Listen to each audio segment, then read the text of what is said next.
Good morning. My name is Mark Metz, and I'm the Carver County Attorney. Also present are Peter Ivey, Chief Deputy County Attorney, Sheriff Jim Olson, and Chief Deputy Sheriff Jason Cameron.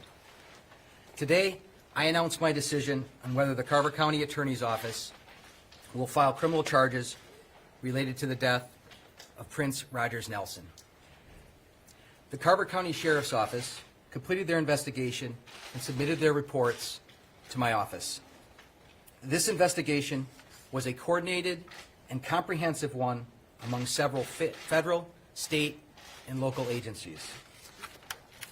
I want to thank the United States Attorney Greg Brooker and the United States Attorney's Office and the various federal, state, and local agencies. They have been tremendous partners throughout. I also want to recognize Sheriff Jim Olson and the Carver County officers for their professionalism, competence, and tireless pursuit of the facts. Before announcing my decision, I must talk about my fundamental role as a prosecutor. As the Carver County Attorney, I only have jurisdiction to file criminal charges that occur in Carver County. My primary ethical duty as the Carver County Attorney is to seek justice within the bounds of the law, not merely to convict. I serve the public interest and must exercise balanced judgment to both pursue appropriate criminal charges based on the evidence and also, by exercising discretion, to not pursue criminal charges under appropriate circumstances. Therefore, I seek to protect the innocent and convict the guilty, consider the interests of the victims and the witnesses, and respect the constitutional and legal rights of all persons, including suspects and defendants. I am mindful that this is a most unusual and extraordinary case involving a world-famous celebrity, but I cannot factor Prince's celebrity status and tremendous fame into the charging decision. The charging decision must be based on the legal merits and actual evidence adduced, not any particular bias in favor or disfavor of a particular celebrity or public figure.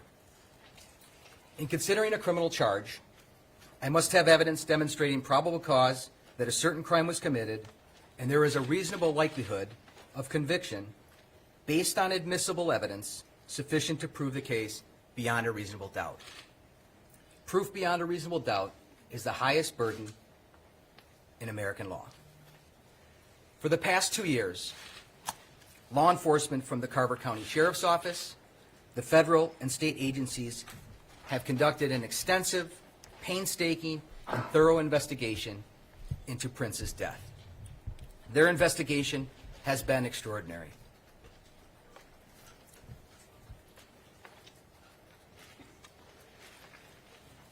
The investigation has determined the following. On April 21, 2016, Prince died from an overdose of fentanyl. Fentanyl is a very powerful synthetic opioid that is 30 to 50 times more potent than heroin and 50 to 100 times more potent than morphine. The evidence demonstrates that Prince thought he was taking Vicodin and not fentanyl. Vicodin is an opioid painkiller containing hydrocodone and acetaminophen. Vicodin is used to manage severe pain. The evidence reveals that Prince had experienced significant pain for a number of years and had been taking pain medication for a number of years. The evidence taken from Paisley Park revealed a large number of pill bottles containing different medications and pills. A significant number of the pills found by law enforcement at Paisley Park were not in the original container provided by a pharmacy. For example, law enforcement located numerous white capsule pills with Watson 853 imprinted on the pills inside Paisley Park. Like Vicodin, Watson 853 is a legitimate preparation made by Watson Pharmaceuticals containing hydrocodone and acetaminophen. A number of different pharmaceutical companies make pills containing hydrocodone and acetaminophen. Many consumers refer generically to such pills as Vicodin. Notably, the evidence demonstrates that Prince had no known Vicodin or fentanyl prescription. 15 of the prescription pills that had the Watson 853 imprint on it were located in Prince's dressing room. Another 64.5 of these pills were located inside a Bayer bottle, and 20.5 pills were located inside an Aleve bottle on the nightstand next to Prince's bed. Another loose pill was located in Prince's bed. Prince did not die from a Vicodin or Percocet overdose. The toxicology report is clear that Prince died from an overdose of fentanyl. The evidence suggests that Prince took counterfeit Vicodin containing fentanyl on or about April 21, 2016. Unfortunately, the subject counterfeit Vicodin pills are an exact imitation of real Vicodin pills, but the counterfeit pills contain the potentially deadly opioid fentanyl. Representative samples taken from Paisley Park of the counterfeit Vicodin pills tested positive for fentanyl.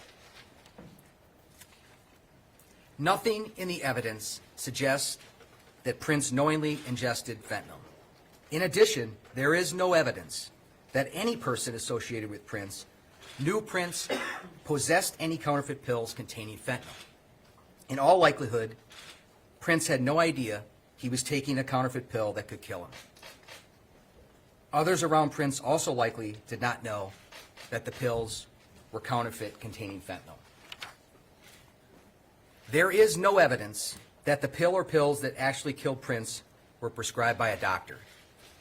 There is also no evidence to suggest any other sinister motive, intent, or conspiracy to murder Prince. The evidence suggests that Prince had long suffered significant pain, became addicted to pain medications, but took efforts to protect his privacy. In fact, Prince did not even own a cell phone, and so that was one important piece of evidence that law enforcement was not able to examine. The investigation also revealed on April 7, 2016, Dr. Michael Schulenberg treated Prince at North Memorial Clinic in Minnetonka. Prince's assistant, Kirk Johnson, contacted Dr. Schulenberg and asked him if he would be able to see Prince because Prince had been experiencing numbness and tingling in his hands and legs and had vomited the night before. Dr. Schulenberg conducted a physical exam of Prince and then provided Prince with IV fluids. Dr. Schulenberg gave Prince 2 prescriptions for non-controlled substances, vitamin D and another drug to treat nausea. The doctor offered to see Prince again and conduct blood work if it was necessary. Dr. Schulenberg admitted to law enforcement that he put the prescription in Kirk Johnson's name in order to protect Prince's privacy. On April 14, 2016, Kirk Johnson contacted Dr. Schulenberg and asked the doctor if he would prescribe pain medication for Prince because Prince's hip was bothering him. Dr. Schulenberg stated that he felt comfortable prescribing Prince pain medication for Percocet because he had examined Prince the week before. He prescribed 15 pills of Percocet. Dr. Schulenberg's medical notes indicate that the patient called and was leaving for Atlanta for a concert shortly and hurt his back lifting equipment. He was wondering if he could get something to treat the pain. Dr. Schulenberg put the one-time prescription of the 15 Percocet pills in Kirk Johnson's name at the request of Kirk Johnson because Prince wanted to protect his privacy and he did not want any narcotics issued in his name. Police located 10 of the 15 Percocet pills inside Prince's suitcase at Paisley Park as a result of their search warrant.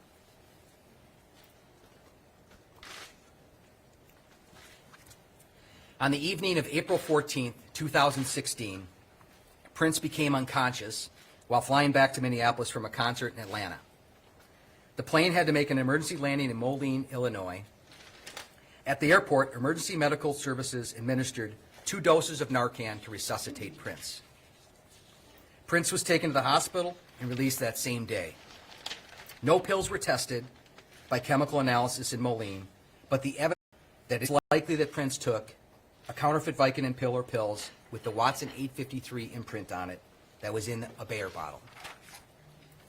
On Monday, April 18, 2016, Kirk Johnson told Dr. Schulenberg that he, Kirk Johnson, was concerned about Prince's opiate use.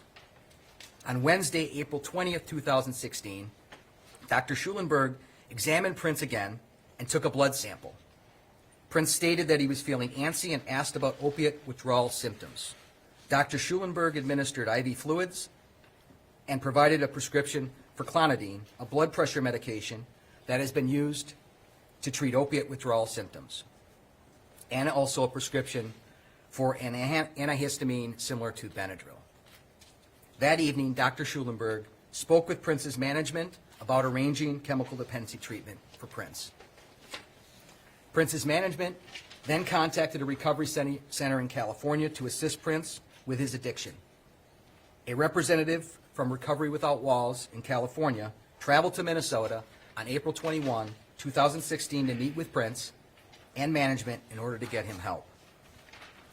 On Thursday morning, April 21, 2016, Dr. Schulenberg communicated to Kirk Johnson that he had Prince's medical records and blood test results. Dr. Schulenberg agreed to meet Kirk Johnson at Paisley Park to drop off the test results. When Dr. Schulenberg arrived, rescue units were on scene. I repeat that Prince did not die from taking the prescribed Percocet, since Percocet contains oxycodone and not fentanyl. The evidence that Dr. Schulenberg prescribed Percocet for Prince in Kirk Johnson's name is not germane to the ultimate question I reviewed, which is who provided the counterfeit Vicodin with fentanyl to Prince.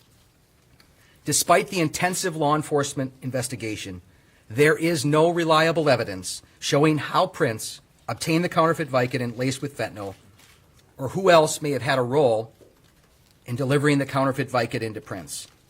As part of the investigation, law enforcement completed forensic analysis on all digital evidence seized pursuant to search warrants. Despite their extensive efforts, law enforcement was unable to determine the source of the counterfeit Vicodin laced with fentanyl. Therefore, without probable cause and no identified suspect, the Carver County Attorney's Office cannot file any criminal charges involving the death of Prince.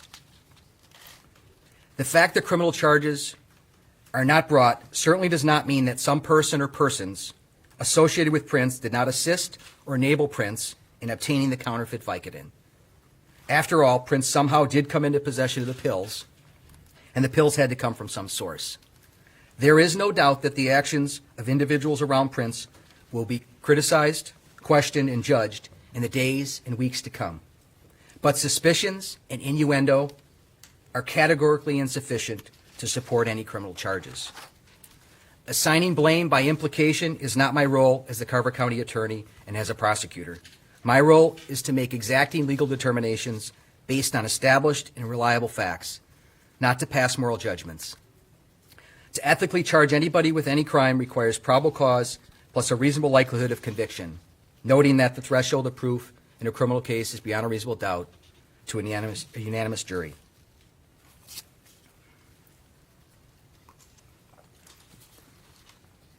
The bottom line is that we simply do not have sufficient evidence to charge anyone with a crime related to Prince's death.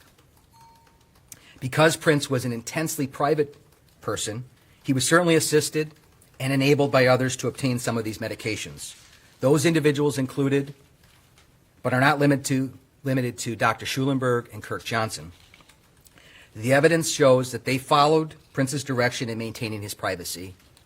However, we have no direct evidence that a specific person provided the fentanyl to Prince. For every legal wrong, there is a remedy, but not every remedy is criminal in nature. Therefore, I am pleased to announce that the United States Attorney's Office for the District of Minnesota just issued a press release announcing a civil settlement with Dr. Schulenberg. We are pleased that the doctor is being held accountable for his actions in writing the prescription Percocet in Kirk Johnson's name. Because I am declining to file criminal charges, the law enforcement reports prepared by the Carver County Sheriff's Office now become public data under Minnesota law. These materials will be available for free download on the Carver County Sheriff's website in the next day or two. Individual data requests are therefore not required. While some portions of the law enforcement data may be redacted consistent with the law, the vast majority of the reports and photos are not redacted. Under Minnesota law, all data is presumed public unless some exception applies. Our state has a very open and transparent process as it relates to data, even criminal investigative reports and photos of crime scenes. This office must comply with the law, and therefore the reports and photos are public at this stage, since no charges are being filed. In regards to the autopsy reports, Minnesota law is very specific about data that a medical examiner is allowed to disclose. The law provides that the autopsy reports, which includes the toxicology reports, are considered private or non-public data under Minnesota law and therefore are not accessible to the public. I would like to conclude by stating that we are in the middle of an unprecedented and horrific epidemic of opioid overdoses in this country. Prince's death is a tragic example that opioid addiction and overdose deaths do not discriminate, no matter the demographic. We wish to express our sincere condolences to the family, friends, and vast legion of Prince's fans. Thank you.